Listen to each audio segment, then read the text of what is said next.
2017년 5월 1일 거제 삼성중공업 타워 크레인이 무너지면서 하청 근로자들이 숨지는 참사가 있었죠. 열악한 노동 조건을 개선하자며 지정된 세계 노동자의 날에 벌어진 일입니다. 4년이 지난 지금 산업 현장의 노동 환경은 그렇다면 좀 나아졌을까요? 스스로를 쇳밥 먹는 제조업 노동자 이렇게 부르는 청년 노동자 천현우 님과 함께 이 생생한 노동 현장 이야기 오늘 들어보도록 하겠습니다. 안녕하세요. 안녕하십니까. 네, 반갑습니다. 한 인터뷰에서 쇳밥 먹는 제조업 노동자 스스로를 이렇게 소개를 하셨더라고요. 네. 우선 현재 지금 구체적으로 어떤 일을 하고 있는지부터 좀 들어볼까요? 제가 원래 창원 지역에서 9년 동안 주로 중공업 쪽을 일을 했는데요. 네. 현재는 현대로템 내부의 하청업체에서 분당선이나 뭐 이런 과천선 같은 경기도를 돌아다닌 지하철 조립을 하고 있어요. 그렇고요. 보면 저도 이런 뉴스를 한 적이 있지만 선입견일 수도 있습니다.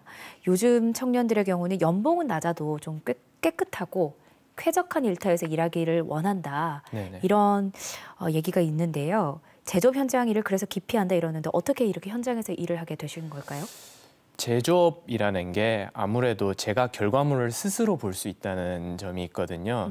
이게 사실은 능률의 문제도 있고 또 성취감의 문제 같은 게 있습니다. 힘들고 고되더라도 아무래도 제 눈으로 결과물을 볼 수 있다는 것 그 자체가 굉장히 즐거운 일 아니겠습니까? 그래서 아직까지 쭉 하고 있습니다. 그렇군요. 9년간 이제 제조업 현장에서 일을 하신 겁니다. 하청업체에서 일을 하신다고 소개를 해주셨는데 노동 환경, 현재 처우 어떻게 느끼고 계세요? 그다지 좋지가 않습니다. 네. 일단은 지금 제조업 자체가 특히 지방 쪽은 젊은 노동자 유입도 아무래도 적고요. 근속 연수 자체도 그렇게 길지가 않습니다. 이게 왜 그러냐면은 시급이 최저시급에서 계속 머물러요. 그리고 52시간제도 잘 안 지켜지고요. 게다가 인식도 굉장히 나쁩니다. 사실은. 이렇다 보니까 이 상태에서 외국인 노동자들은 자꾸 유입되고 있어요. 이러다 보니까 잘 안 되는 거죠. 게다가 코로나가 이제 딱 닥쳤지 않습니까? 그것 때문에 이번에 저도 권고사직을 했거든요. 그래가지고 실업급여를 받다가 현 직장에 오게 된 거고요. 그러니까 연차가 쌓일수록 내 월급이 연봉이 좀 올라가겠구나라는 기대 자체가 없는 거군요. 네, 그러니까 그 기술이 상승할수록 네. 혹은 뭐 기량이 상승할수록 이럴 때 돈도 같이 올라가야 되는데 그런 게 아예 없는 거죠. 기대를 할 수가 없는 거죠. 앞서 제가 잠깐 소개는 해드렸는데 이제 내일 모레면 5월 1일 세계 노동절이면서 삼성 크레인 참사 4주기이기도 합니다. 죽지 않고 일할 권리 이제 이런 말들을 하는데 잘 지켜지고 있다고 보세요? 어떻게 보세요? 아니요, 사실은 2019년에까지는 그래도 산재 사망률이 낮아지는 추세였어요. 근데 2020년도로 와가지고 도로 반등했거든요. 근데 동해년도에 독일은 어떻느냐? 10만 명당 사망자 수가 0.8명으로 오히려 줄었어요. 근데 지금 한국은 얼마냐? 10만 명당 4.6명입니다. 거의 6배 꼴이에요. 네. 한국은 산재 사고율 되게 특이한 게 산재 사고율 자체는 굉장히 낮습니다. 네. 사고율은 낮은데 사망률은 되게 높아요.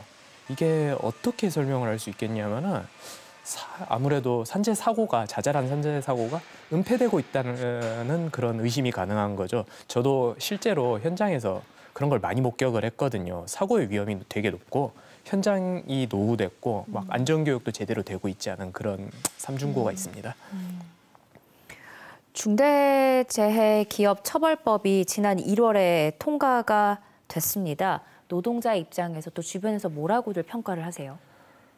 주석이법이죠. 솔직히 말하자면은 이게 효력이 없어요. 왜냐하면은 저희가 중소기업에 아무래도 근무하는데 네. 5인 미만 사업자 아예 제외됐어요. 50인 미만은 3년 유예로 알고 있는데 진짜 안전사고가 제일 많이 일어나고 안전교육 제대로 안 되는 데가 어딥니까? 제일 안 되는 데가 중소기업 아닙니까? 네. 근데 여기서 먼저 이 법에서 대상에서 제외한다는 것 자체가 좀 이상한 일이고요. 게다가 법명도 되게 애매모호하지 않습니까? 중대재해처벌법이래요.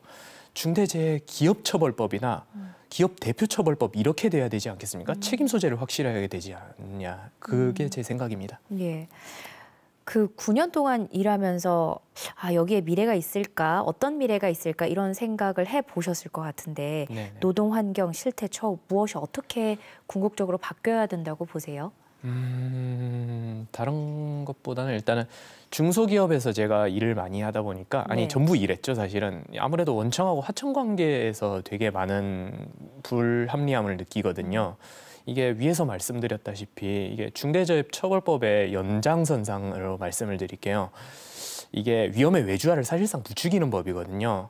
게다가 이게 원하청 도급 관계에서 관리 책임을 보통은 하청이 져요. 네. 하청이 지게 될 때 이렇게 되면 원청한테 다시 사고가 났을 때 원청한테 어떻게 얘기를 할 수가 없어요, 하청은. 그러면 이제 하청 노동자들은 어떻게 됩니까? 안전교섭을 할 수가 없어요. 원청 기업자들은 그냥 작업 스톱하면 돼요. 하청 노동자는 그거 안 됩니다. 그래가지고 바뀌어야 할 부분을 말씀을 하셨는데요.